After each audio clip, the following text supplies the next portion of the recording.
Bismillahirrahmanirrahim. Assalamualaikum warahmatullahi wabarakatuh. Sobat-sobat ngabarin kabar. Semoga selalu dalam keadaan sehat walafiat serta diberikan rezeki yang halal, berkah, lancar, dan juga banyak. Mbah Amin membawa secari kertas, tangannya bergetar, membacakan tuntutannya untuk mengadili Presiden Joko Widodo. Di sampingnya ada Refli Harun, Said Didu, Roy Suryo, dan satu lagi tuh perempuan yang kita kenal, ya salah satu suaranya kritis juga lah kepada Pak Jokowi. Tuntutannya itu di luar nulur. Mengadili Pak Jokowi, kenapa harus diadili? Nah, ini kata Mbah Amin dan kawan-kawannya membacakan tuntutannya. Alasan mengapa Pak Jokowi harus diadili. Mari kita simak bersama video Mbah Amin dan kawan-kawannya. Jadi saudara, Jokowi itu melakukan 5 macam kejahatan. Ya. Jadi pertama itu kejahatan politik. Dia telah menjurbalikkan konstitusi dan demokrasi secara semena-mena. Kedua, dia melakukan kejahatan sosial, yaitu dia menghina rakyat dan memuliakan kapital. Dia menginjak-injak rakyat dan dia menyembah kepada para pemilik modal. Ketiga, dia melakukan kejahatan ideologi, yaitu Pancasila tadi dikhianati. Ketuhanan yang Maha Esa menjadi keuangan yang Maha Kuasa. Kemudian kemanusiaan yang adil dan beradab menjadi kemanusiaan yang zalim dan biadab. Ketiga, persatuan Indonesia menjadi perpecahan bangsa. Keempat, kerakyatan yang dipimpin oleh hikmah kebijaksanaan dalam perusahaan perwakilan diganti dengan kerakyatan yang dipimpin oleh nafsu keserakahan, kekuasaan untuk membangun dinasti kerajaan edan-edanan. Yang kelima, keadilan sosial bagi rakyat Indonesia diganti dengan kezaliman sosial buat rakyat Indonesia sebagai pemegang kedaulatan. Kemudian keempat, dia melakukan kejahatan ekologi, yaitu sebagian besar sumber daya alam kita telah dikuras oleh asing dengan alasan hilirisasi. Ya. Nah, kemudian cepat-cepat saja ya. Kemudian yang berikutnya lagi, yang kelima itu moral crime, ya kejahatan moral. Nah, jadi kita tahu bagaimana dia dan keluarganya tidak mengindahkan moral, tidak mengindahkan aturan agama dan lain-lain. Dan yang keenam, rezim Mulyono dibangun di atas fondasi kebohongan dan immoralitas. Ternyata keluarga Mulyono secara ugal-ugalan ya sudah menghancurkan kehidupan moral bangsa Indonesia. Karena itu intinya dia harus diadili. Mudah-mudahan yang di langit mengizinkan baik kita itu bahwa Jokowi alias Mulyono alias Mukidi Jokopret akan berakhir hidupnya di penjara, insya Allah. Allahu Akbar. Merdeka. Nah, begitulah tadi tuntutan Mbah Amin. Kenapa Pak Jokowi harus diadili?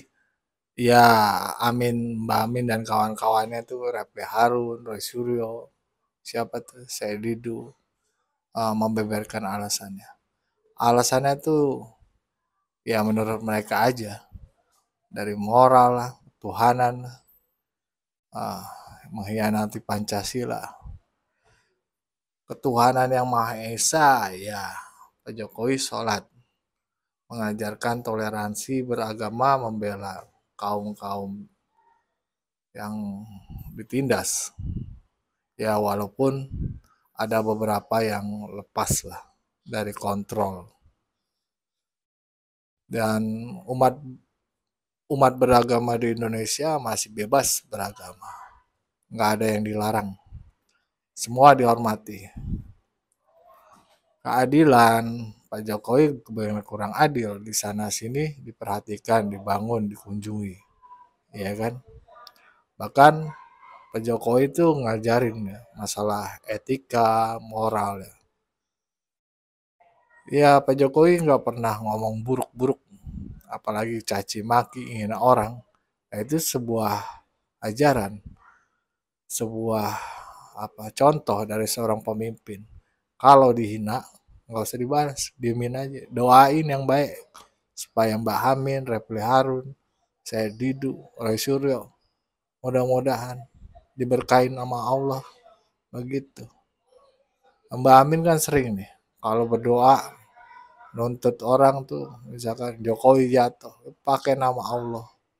Partai partai waktu itu tuh kalau nggak salah partai setan, partai Allah. Wah, macam-macam. Ya begitu aja terus. Selalu membawa agama. Sedangkan agama mengajarkan untuk kita berkata baik, berprasangka baik, cara mengkritiknya juga baik. Ya, begitulah kita beragama, apalagi kita umat muslim sesama. Padahal Mbak Amin sendiri dalam khotbah Jumatnya tuh bilang nggak boleh mencaci maki sesama muslim, apalagi sampai memfitnah, berburuk sangka, itu kan kagak baik. Nah, ketika kita berburuk sangka kepada seseorang, belum tentu orang yang kita sangka buruk itu buruk di mata Allah. Bisa jadi kebalikannya. Orang itu malah diangkat derajatnya. Kan begitu kalau kata Mbah Amin waktu khutbah Jumatnya. Terus Pak Mahfud juga sering bilang, Pak Amin ini harus hati-hati. Apa-apa selalu bawa nama Allah. Joko, kalau foto waktu itu ada sebuah video di detik itu, Pak Mahfud bilang, kalau Mbak Amin itu kalau ngomong selalu meleset. Dan itu bahaya buat Mbak Amin. Bahaya untuk dirinya sendiri. Itu. Gitu. Justru yang kita lihat kan, kita nilai dari pemerintah itu, apa sih yang udah dikerjakan, tergambar dari survei kepuasan publik. Rakyat senang 75%, ada yang 80%. Nah, itu cerminan bahwasannya kinerja Pak Jokowi itu luar biasa. Begitu Mbak Amin. Jangan maki-maki terus, yang diadili apa? Karena kalau korupsi gitu. Ya, begitulah. Selama ini kan Pak Jokowi udah luar biasa memberikan fondasi nih untuk Pak Prabowo nih, keberlanjutan supaya lebih lancar nih. Infrastruktur udah dibangun di mana-mana buat agar logistik bergerak cepat semua. Apalagi kabarnya menteri-menterinya yang ada di pemerintahan Pak Jokowi akan diangkut lagi di pemerintahan Pak Prabowo. Artinya kan ini ada apa namanya? Ada sebuah apresiasi kinerja dari Pak Prabowo kepada Pak Jokowi, bahwasannya kinerja pemerintahnya itu mantap gitu. Begitu. Bagaimana nih menurut pendapat kalian semua? Berikan pendapat di kolom komentar. Wassalamualaikum warahmatullahi wabarakatuh.